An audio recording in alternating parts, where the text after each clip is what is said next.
Good afternoon, everybody. Happy Super Bowl Sunday to you. Thank you guys so much for continuing to listen here at The Real Pineapple. This is your black host here, Hunter. I love your thing of something clever, and you just came up with black. Yeah, I like. Yeah, I pulled a Peyton Manning. I just audible. I was like, oh, I got nothing. It's fine. Should have stuck with that Omaha play. Yeah, it's just yeah. Well, Omaha's not going to help you today, Peyton. Go Panthers. But I'm Hunter here, and I'm here with Colin. Colin, how you doing, sir? Oh, I'm doing very well on the Super Bowl Sunday, sir. Thank you. Which might as well be called Lazy Sunday, because I feel like no one does anything. Yeah.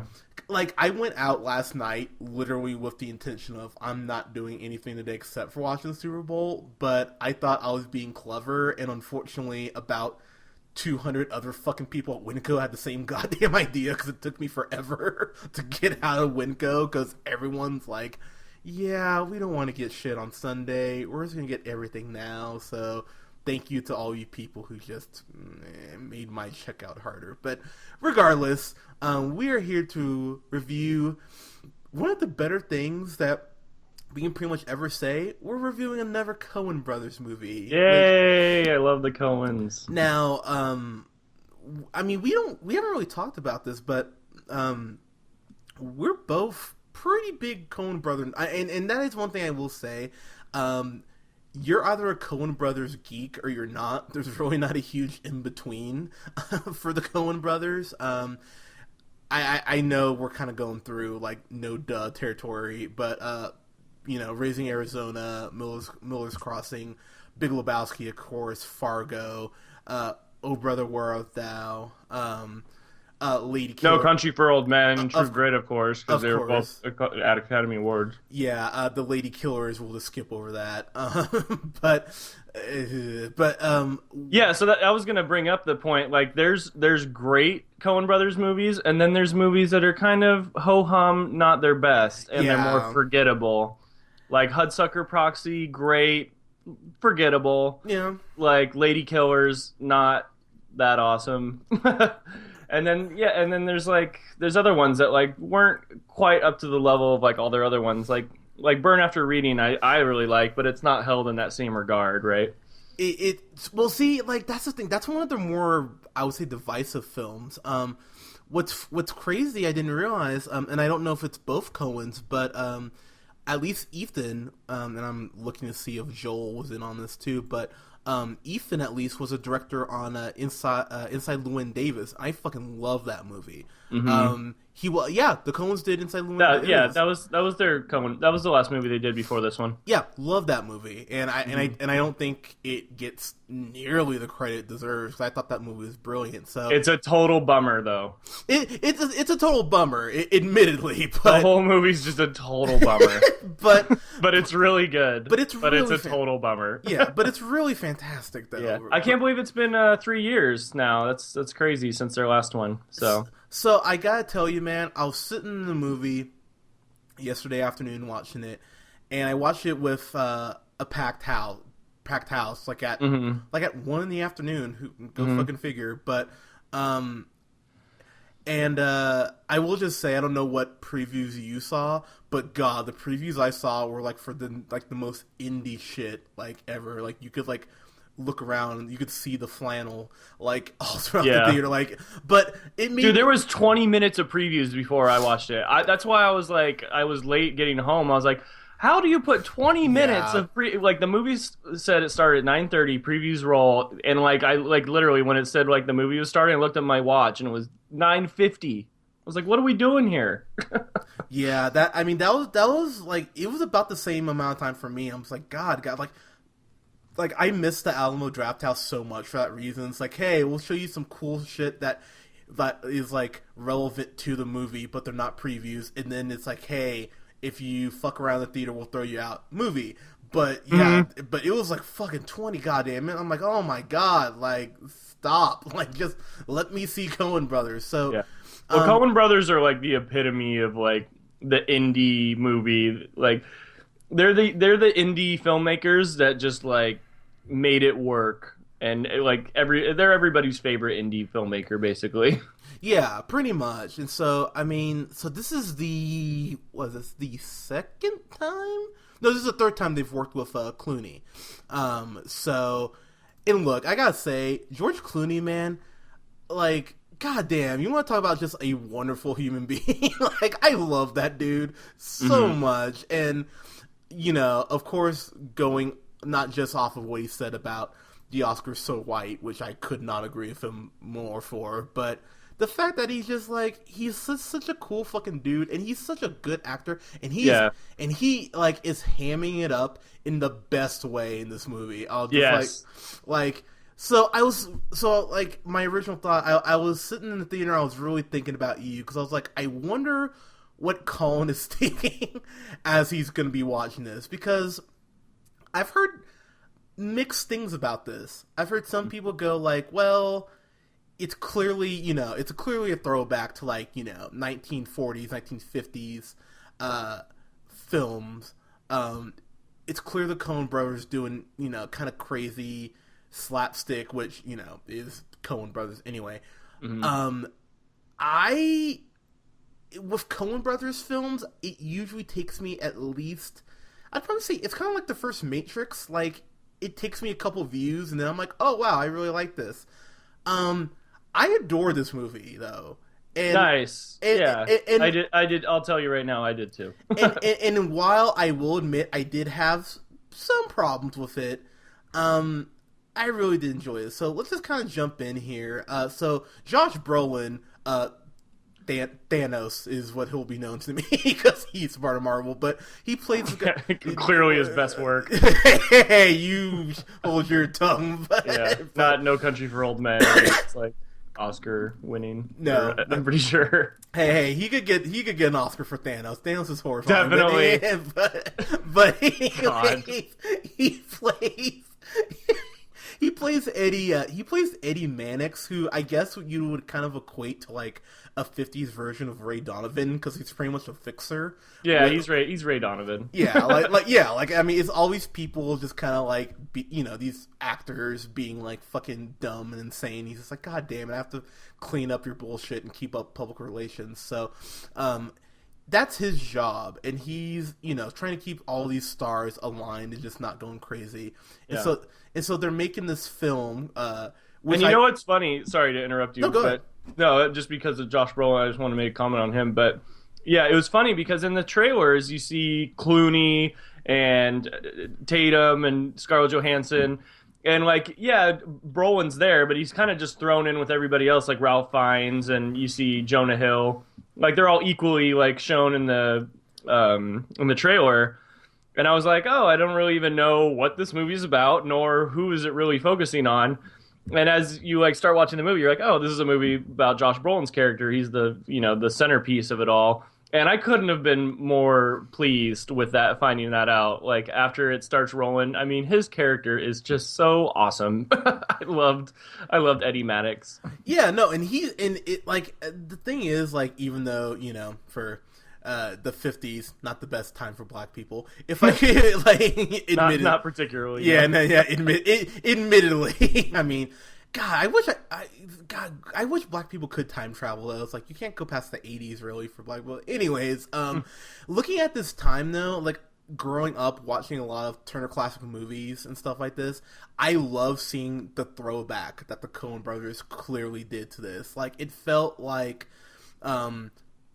it felt a lot like Archer, in the sense where it's like, you know, Archer makes fun of stuff like Smokey and the Bandit and stuff like that, and Gator all the time. It's like, yeah, we love this stuff, but we admit it's silly as shit. And that's clearly what the Coen Brothers really kind of went with here. It's like, yeah, 1950s Hollywood was nuts, but and some of the scenes they put on are actually fun to watch, and they're kind of poking fun of it, but they're doing a really good job still. Like Channing Tatum has like the big musical number where he's like going through it. And I was like, this is actually kind of fun to watch. Yeah, and you know what? So that's one of my criticisms right there. God, I wanted more Channing Tatum. I you know, my nigga C Tates. I love that dude. Like, like, he has that one scene, and I'm gonna tell you right now, I was sitting there the whole time just like this is amazing. Like, Yeah. like this is. It was fun. Like, it's so much better. And Channing Tatum, God, I remember the first thing I think I saw a dude in was like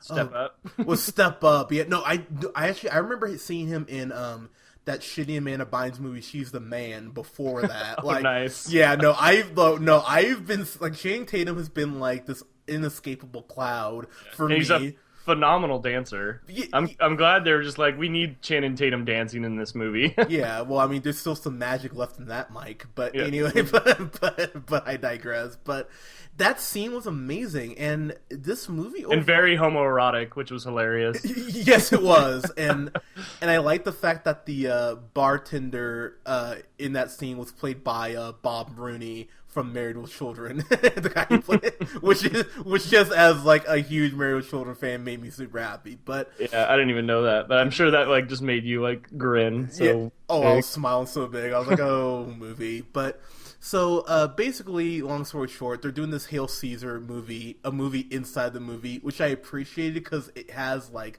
the the way that it's shot with the ratio for those scenes. You're seeing it like you're watching a movie screen on top of the movie screen. And I was like, that's just a little clever little, like, that, just that. I was like, I really like that little touch. And so, George Clooney's character, was it Barrett? Is that how you said it? Baird Whitlock, yeah. Yeah, so basically he ends up getting kidnapped, and I'll just kind of leave it at that without spoiling anything. And then it really is just kind of about getting him back and finishing the movie up. The way that plot, I don't want to ruin it because I had no idea going into this movie what this like really was about and the kidnapping. And I loved the way that played out and who the kidnappers were and what this was all about. I thought it was like such clever writing. I loved it. Yeah, I mean, that's the thing. The trailers it's one of the rare times. The trailers really didn't give the movie away, and you're kind of just like going in blind. Yeah, it's because it didn't have to. They're like, it's a Cohen Brothers movie, and look at this cast. Now go see it, everyone. And I'm like, okay.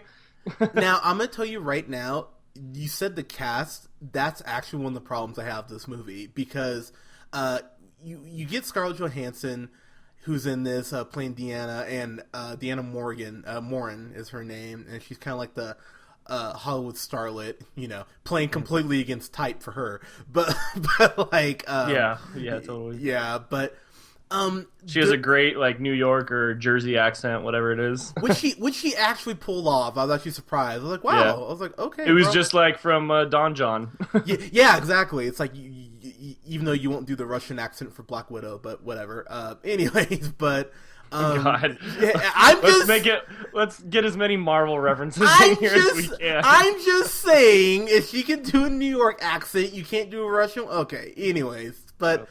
Just throwing it out there. But the problem is the cast is so big that Scarlett Johansson, like, you could have removed her character and it literally doesn't change the movie at all. I was kind of like, alright, that's a little disappointing. And then Jonah Hill, who I love. Like, I love Jonah Hill. And he has 3 minutes of screen time, maybe. Right. And I was just like... Oh, like, I mean, there were just... But isn't that a good problem to have? Like, you have too many good stars? I mean, that's a fair point.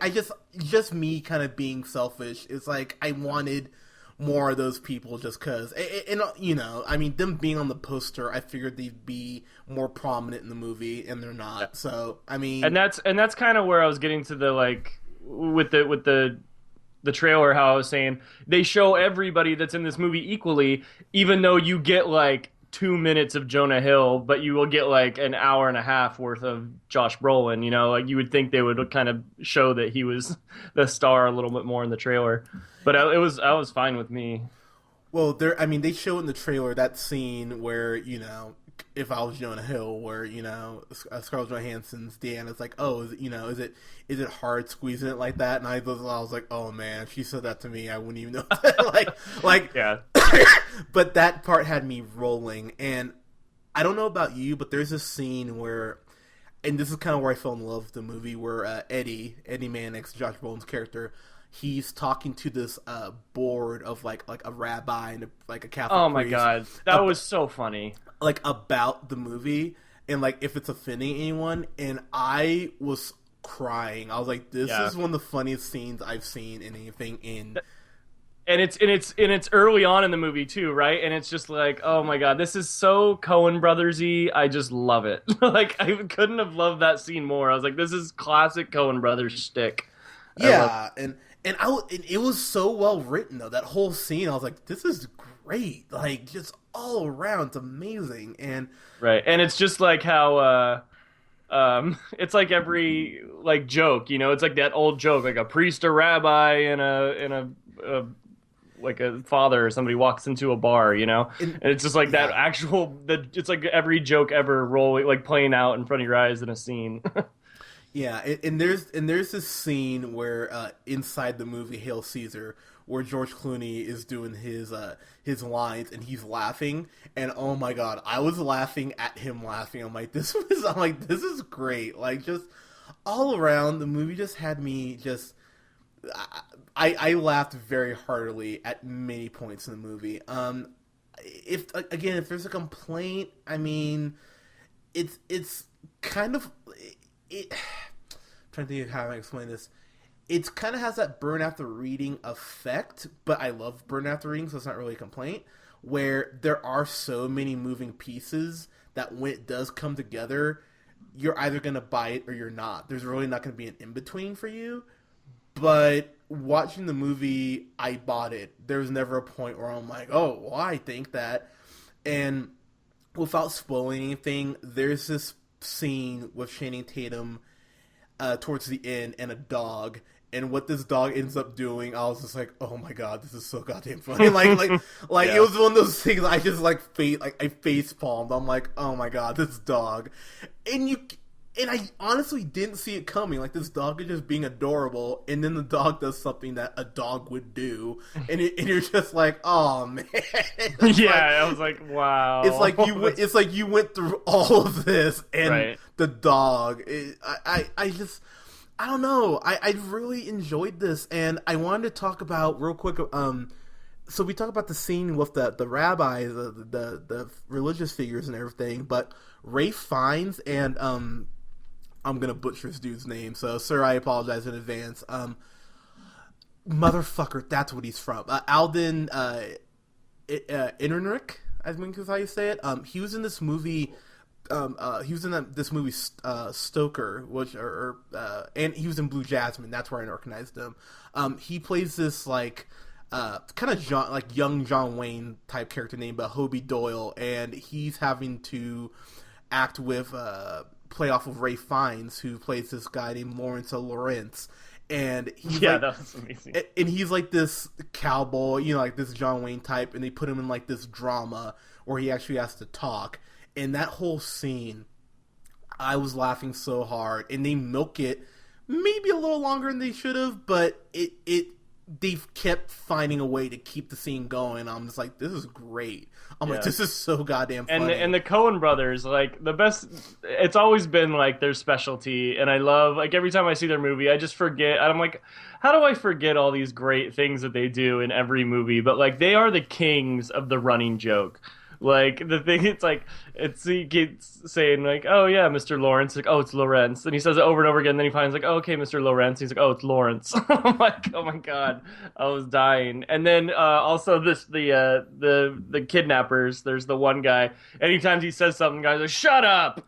Yeah. You know, all these running jokes they have throughout the movie. It's just, it's such witty writing. I just, no one does it better. Honestly, I just don't think so. And I want to make sure she gets her props too, because she's one of my favorite actresses. Tilda Swinton, she plays twin sisters, Thora and Destiny Thacker, and that ongoing joke. I read one review where they're like, well, this is confusing. I'm like, well, it's supposed to be. They're fucking twins. And even that's the joke. and there's this point where even Josh Brolin's Eddie is like, wait a minute, which one am I talking to? And he's even kind of like, oh, I was telling your sit. Oh, okay, never mind. I mean, just stuff like that kept the movie fresh, and it's just under 2 hours, so it never felt like it overstayed its welcome. I think it got out at the perfect time, so when it ended, I'm like, oh, perfect, like, cool. So kind of getting the final thoughts here.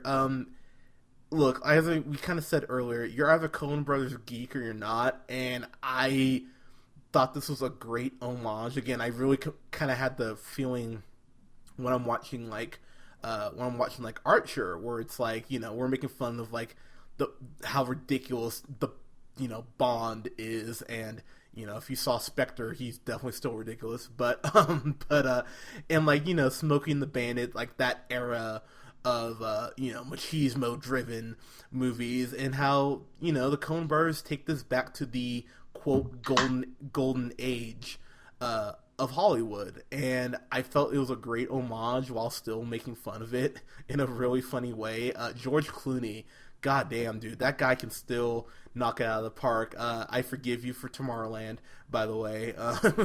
He did redeem himself in my mind too. I agree. Yeah, so thank the Lord. And yeah, this was so much fun, and that's kind of the word that kept coming back to me, was fun. This was just absolute fun. So, I think this is my first one of the year. I'm gonna give this a fan-fucking-tastic. This is something I'm gonna buy. Nice, good job. First day it comes out. I mean, yep. I might go see this again in theaters. So yeah, that's it for me. Colin, what'd you think? Yeah, I'm right there with you. It's a fan-fucking-tastic from me, and I mean, it's unanimous. This movie's great. I'm gonna watch this movie several times before I die, like many times. Like 20 years from now, I'll pop in Hail Caesar and give it a watch. You know, this is a great movie, very rewatchable. You're probably gonna pick up something new every time you watch this movie. That's how like in depth this is written and directed, and it's just so much fun. And it's so fresh. I mean, it is an ensemble cast, and you can't, like, I totally agree with you, where it's like you want more from these actors because they're all so good and funny. But it's so fresh. Every scene is like, oh my God, I haven't seen you in 20 minutes. Let's see what you're doing. Yeah. Yeah. Oh man, I could go watch this again tonight. And I just watched it this morning. This movie's great. I loved it. And it's like, it's cool. Like, the Coen Brothers are clearly like students of film. Like, they, you know, obviously have a appreciation for the history of filmmaking and Hollywood in general. And you could see their love affair with that, like, just shown in this movie, and how, like, well they showed all these cool old sets and how they used to do it. And it's like, I feel like I really got like an insight of how like movie making was made back then, with just a lot of tongue in cheek and exquisite wit. So it was fun to watch. Oh, I love it. Fan fucking wit. Damn, fan-fucking-tastic. Look at you. Jeez, calm down. Yeah, I don't know, man. I really was kind of sitting there like, the whole movie is like, this is so much, this is so good. And look, I'm going to be totally selfish. I fully acknowledge it. Oh my God, there is a scene where Scarlett Johansson's like swimming, and it's like this like downward shot, and I was like, oh yeah, show me those boobs, those are wonderful. And it's just like, but like it's pretty good. I know, what can I say? Yeah, I'm not gonna say like I wasn't right there with you. So yeah, Scarlett Johansson, what do you want to say? Yeah, Scarlett Johansson, come on. But and like, he kind of plays like kind of a bitch in this movie, and like the kind of the resolution to her arc as far as kind of what it's about, I found that really funny, because even when they bring it up to this guy who's kind of integral to it, he's like, oh wow, I actually never thought about doing that. Maybe we could do that? And it was just like, wow, okay. Like, so yeah, this was just so much fun. So yeah, I'm gonna remember this, because like, we're going over our best of for 2015 right now, and we're gonna have that podcast up here in the next month or so. And yeah, I mean, I'm already like, oh, I already have one of my finalists for next year. It's a February. Seriously, I'm right there with you. I don't know how high this will be on the list, but it'll damn sure be on there, because I truly enjoyed this. But guys, are you Coen? You know, I'll throw this question out there. What is your favorite Coen Brothers film? To be totally honest, I could not tell you. Ooh. Now I'm kind of thinking about what would be my favorite Coen Brothers. The one I've watched the most is Big Lebowski. But I mean, like, I can't. But it's so hard. Like, if you look at the list, it's such a hard question. Like, because I love Fargo, and I've seen Fargo a ton of times too. So I don't even know. I think I would probably. And then Oh Brother, We're Out Thou. God damn. That would probably be mine. Yeah, I'm almost I've probably seen that just as many, if not more than Big Lebowski. Now that I think of it, I'm like, dang, there's so many good movies. It kills me. It legitimately kills me for No Country for Old Men because of I want that to be so much better than what it is. It just it's a harsh ending. The ending, that's just what kills me. Because if there was just an ending, that would be my favorite movie. Because I remember Javier Bardem in that movie is fucking horrifying. I'm like, oh man, one of the best villains. Like, ugh, he's ever. So great, and he doesn't say a damn word like the whole time. Maybe he says like one thing on a phone once or something. Seriously, it's ridiculous. But he's so scary with that damn like air pistol thing or whatever it is. Yeah, and it's just, but yeah, I think that might be my most frustrating movie of all time, just because I don't get an ending. It's like, God damn it, Cohen Brothers! Because the movie is so good. It is, and it is the Cincinnati Bengals of movies, where it's like so good. That's so awesome. And then, it's a great analogy. Thank you. I thought you'd appreciate that. But yeah. But guys, follow us here on SoundCloud at The Real Pineapple 775. Like us on Facebook at The Real Pineapple. You can follow yours truly on the Twitter at JHunterRealPineapple. And you can follow Mr. Colin here on Twitter at The Real O'Neill. Guys, thank you so much for listening. We will have reviews coming up this upcoming weekend. Well, hell, this night for all the Super Bowl spots, which, God, there's going to be so many Super Bowl spots. We're going to have a review later on tonight for Straight Outta Compton. We'll talk about the Oscars. We will have reviews this weekend for Deadpool, which, fuck yes, I'm so ready for Deadpool. Yes, Deadpool. And oh God, don't even get me started. And then some other stuff as well, guys. Thank you so much for listening. Have a good one. Happy Super Bowl. Bye.